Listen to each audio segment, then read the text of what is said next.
Bonsoir et bienvenue dans le 7-8 L'Actu. En ce mercredi soir, nous débutons tout d'abord avec cette mobilisation du taxi. C'était en fin de matinée du côté de Saint-Cyr-l'École.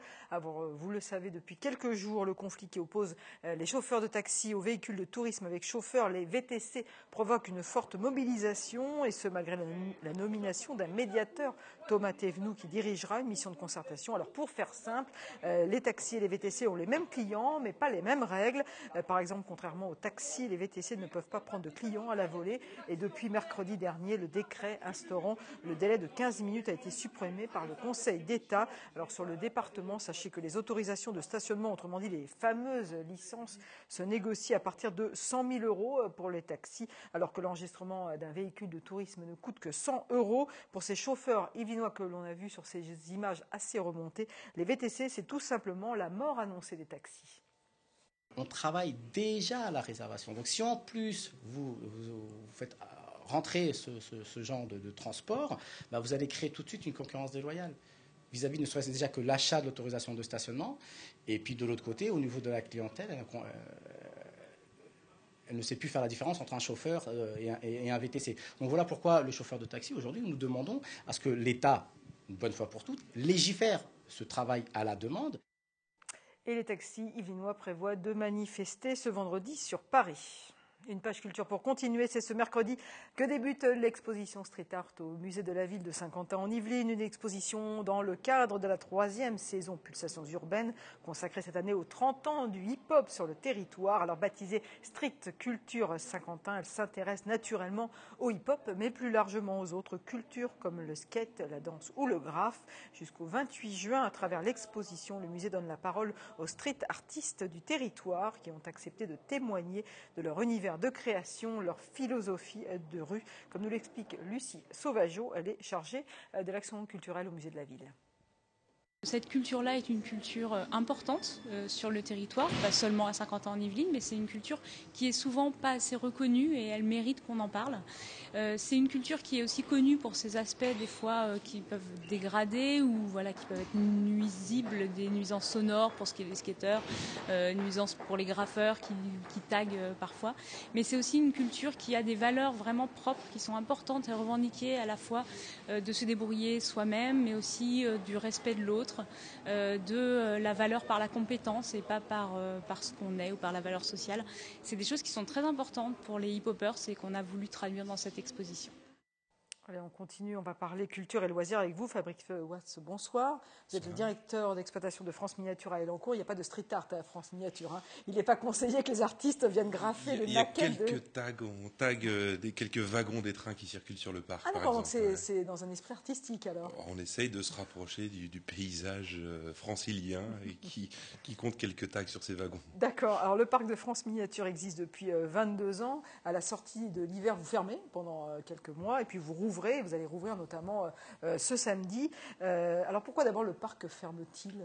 Le parc ferme parce que les conditions météo hivernales sont assez peu favorables à une visite extérieure comme celle du parc. Et puis c'est également un moment propice à faire quelques grands travaux. Alors la France Miniature, c'est 117 maquettes ?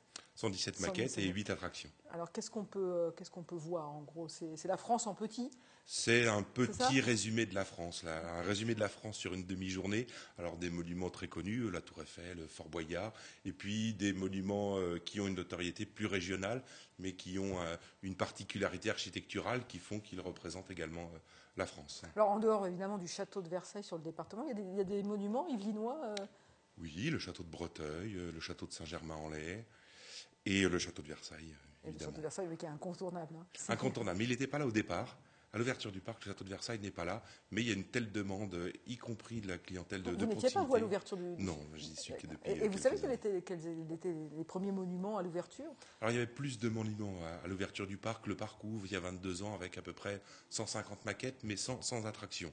Et puis, il y a eu une volonté de ramener un petit peu d'amusement et de réduire un peu le nombre de maquettes au profit de quelques attractions. Oui, donc ça veut dire qu'il y a des monuments qui ont disparu entre-temps. Il y en a quelques-uns. D'accord. Effectivement, vous l'avez parlé, il y a des animations. Il n'y a pas que des maquettes, il y a aussi des animations. Quelles sont ces nouvelles animations qui vont être à découvrir à partir de samedi ? Alors des animations ponctuelles en lien un petit peu avec l'actualité du parc. Pour les vacances de février, nous proposons en partenariat avec le magasin Pickwick de Maurepas, un concours de masques.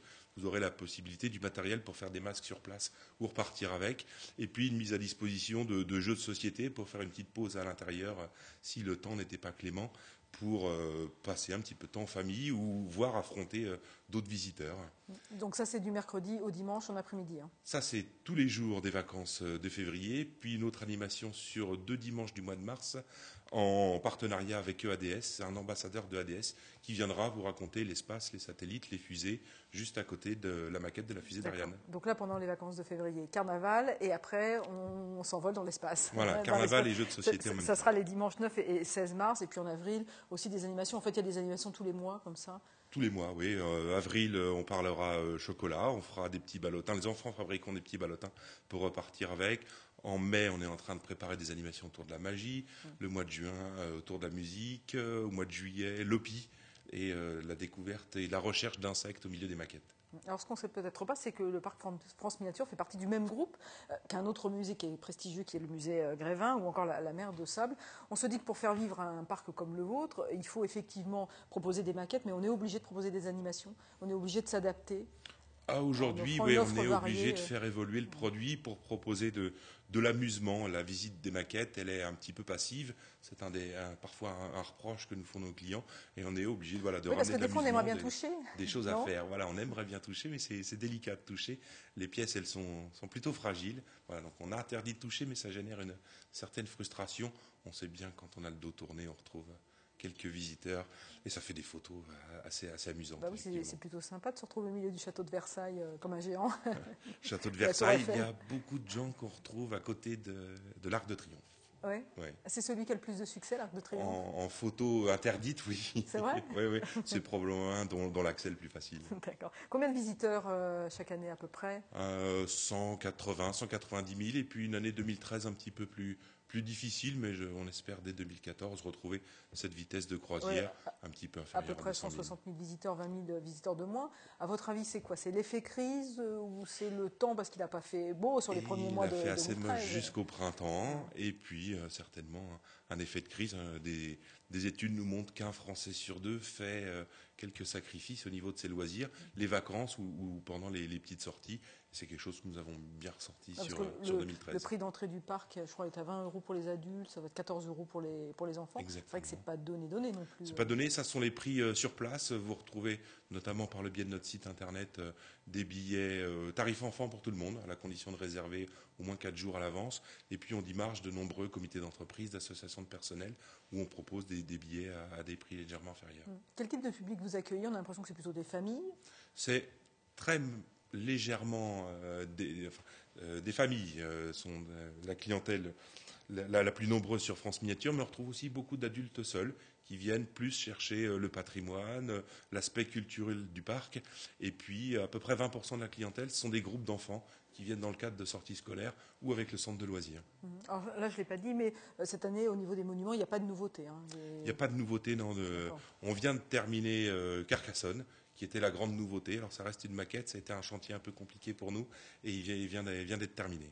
Justement, comment sont confectionnées ces maquettes? Elles étaient confectionnées auparavant sur le site de France Miniature même, plus maintenant? Il y a eu un petit peu de construction sur place, mais l'essentiel des constructions de maquettes, c'est un métier assez particulier, se fait par le biais de sous-traitants, et qui eux-mêmes deviennent de plus en plus rares. C'est vrai, donc ça devient difficile de trouver des gens qui savent faire. Des gens qui savent faire de la maquette. On est encore attaché à des gens qui travaillent de façon artisanale. On commence à trouver des fabricants de maquettes qui utilisent beaucoup le numérique.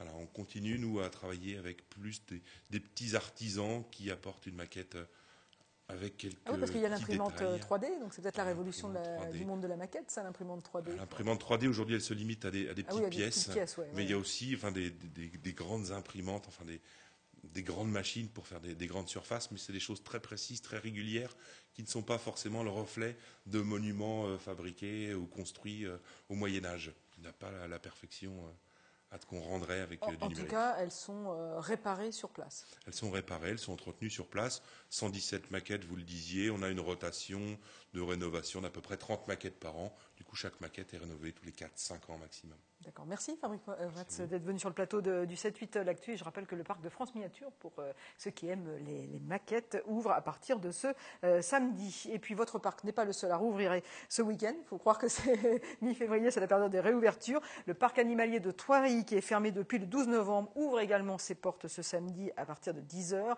C'est l'occasion évidemment de découvrir ou de redécouvrir les animaux de la réserve, ainsi que l'Arche des petites bêtes, qui était la dernière nouveauté, qui présente des amphibiens et des invertébrés. Voilà, parc Thoiry, ça c'est les animaux en liberté. Et puis, puisqu'on fait le tour des parcs, eh bien, on continue avec la Bergerie nationale de Rambouillet qui va proposer des animations pendant ses vacances scolaires du 15 février au 2 mars, tous les après-midi de 14h à 17h30. Alors des animations autour du thème du cirque. Les visiteurs pourront bien entendu découvrir les animaux, mais également s'initier à la jonglerie et à l'acrobatie, se déguiser encore en clown ou encore assister à un spectacle animalier. Donc c'est à la Bergerie nationale. On va quitter le monde animal pour celui des humains. Durant 3 jours, cinéastes et amateurs se sont donné rendez-vous à Jouy-en-Josas pour la 5e édition du Festival international de court-métrage. Elsa Giberstan, originaire de la commune et marraine de l'événement, s'est prêtée au jeu des échanges avec le public, des moments privilégiés très appréciés par les spectateurs. Le temps d'un week-end, le théâtre du Vieux Marché à Jouy-en-Josas s'est transformé en salle obscure pour accueillir le Festival international du court-métrage.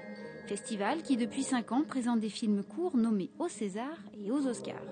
Au programme cette année, 38 films en compétition, un jury de professionnels et différentes animations pour le public en marge des projections.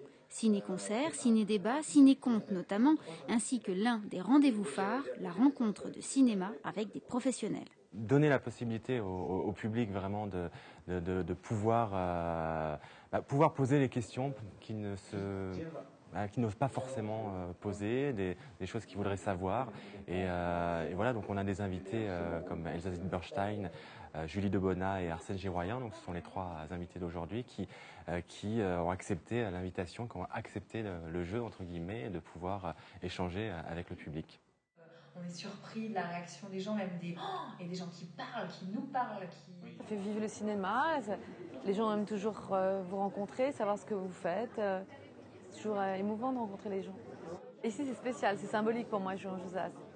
J'ai commencé à 12-13 ans à faire de la danse. Je faisais des galas de danse en mois de juin, dans cette salle des fêtes à Jouy-en-Josas. J'ai passé toute ma vie ici à Jouy-en-Josas, donc c'était important et touchant et symbolique pour moi de revenir ici aujourd'hui. Je sais que tel instant a été magique. Je me dis, si l'instant a été magique, que je sais où était la caméra, je me dis, cette scène, elle peut être magnifique. Donc ça, j'ai la conscience de ça. J'étais très heureuse de voir, comme on dit, des acteurs en vrai, quoi. Et puis j'ai étonnée de leur simplicité, et puis de la qualité des échanges, de la chaleur qui s'est dégagée, et puis de l'évolution du débat aussi. Parce qu'au début, les gens étaient un peu plus réservés, et au bout d'un moment, tout le monde est entré dans le vif du sujet, dans le jeu, entre guillemets. Et puis il y a eu des échanges très agréables. Franchement, j'ai trouvé ça très bien. À quelques semaines de la cérémonie des Césars, le festival L'ombre d'un court a tout d'un grand, la proximité des membres du jury et les échanges avec le public en plus. Allez, on reste dans le monde du cinéma. Samedi, le Ciné 7 d'Elancourt organisait la projection du film Se battre, réalisé par Jean-Pierre Duret et Andrea Santana. Le long métrage rend hommage à travers les témoignages de personnes aidées au travail des bénévoles du Secours populaire français. Un secours populaire qui doit faire face chaque jour à une précarité grandissante. Dans les Yvelines, près de 1800 bénévoles viennent en aide aux plus démunis. Comme nous l'explique Michel Brion, il est bénévole depuis 2 ans à Elancourt. Il était présent à la projection du film. Nous, on se bat nous-mêmes et les bénéficiaires qui viennent nous voir se battent également pour survivre. Donc c'est un mot qui résume exactement, qui peut résumer en un mot ce que nous sommes et ce que nous faisons. Je pense que la précarité, malheureusement, loin de s'éloigner, est de plus en plus importante. Donc je pense qu'il y aura de plus en plus de gens qu'il va falloir aider tout en essayant de leur garder leur dignité, ce qui n'est pas toujours facile. Ce 7-8 L'Actu est terminé. Merci de votre attention. Demain, jeudi, vous retrouverez Olivier Maniscalco. Il sera question avec nos invités de sport et de solidarité. Bonne soirée.